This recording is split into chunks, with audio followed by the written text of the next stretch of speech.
channel does not promote or encourage any illegal activities. All contents provided by this channel is meant for educational purpose only. পশ্চিম বাংলাকে বাংলাদেশ বানানোর চক্রান্ত চলছে। 2026 সালে তৃণমূল যদি ফের ক্ষমতায় আসে তাহলে অনেক জেলায় দুর্গাপুজো, লক্ষ্মীপুজো কিংবা কালীপুজো বন্ধ হয়ে যাবে।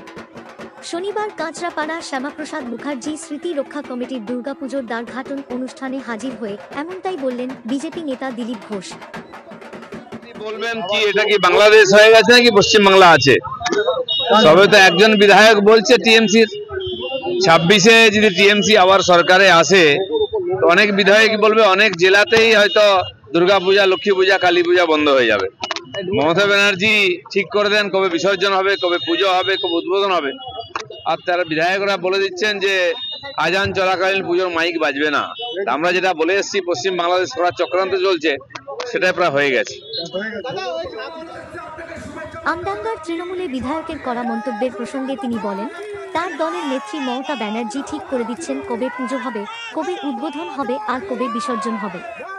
আর তার দলের বিধায়ক বলে দিচ্ছেন আজানের সময় দুর্গাপুজোর মাইক বন্ধ রাখতে হবে। পশ্চিম বাংলা কি পশ্চিম বাংলাদেশ হয়ে গেছে? তার কথায় আমরা যেটা বলে আসছি, পশ্চিম বাংলাকে পশ্চিম বাংলাদেশ বানানোর চক্রান্ত চলছে। পরিযায়ী শ্রমিকদের নিয়ে সাংবাদিকদের করা প্রশ্নের জবাবে তিনি বলেন, বাংলাদেশ থেকে এসে আধার কার্ড বানিয়ে চলে যাচ্ছে, সে কি করে পরিযায়ী শ্রমিক হয়? পরিযায়ী শ্রমিক বললে তো হবে না, বাংলাদেশ থেকে এসে এখানে আধার কার্ড করে চলে যাচ্ছে, সে কি করে পরিযায়ী শ্রমিক হতে? বাংলাদেশি নাগরিক। সারা ভারতবর্ষের লক্ষ লক্ষ লোক আছে বাংলাদেশ থেকে ঢুকেছে, সে প্রত্যেককে গলা ধাক্কা দিয়ে বাংলাদেশে পাঠানো হবে। কোর্টের কাছে প্রমাণ করতে হবে তো। এই যে এসআইআর হচ্ছে, এটা হলে আরো পরিষ্কার হয়ে যাবে কারা ভারতীয় কারা নয়।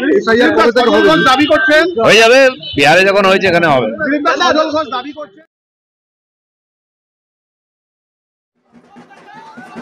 তার কথায় সারা ভারতবর্ষে লক্ষ লক্ষ মানুষ বাংলাদেশ থেকে এসে ঢুকে রয়েছে, তাদের প্রত্যেককে গলা ধাক্কা দিয়ে বাংলাদেশে পাঠানো হবে।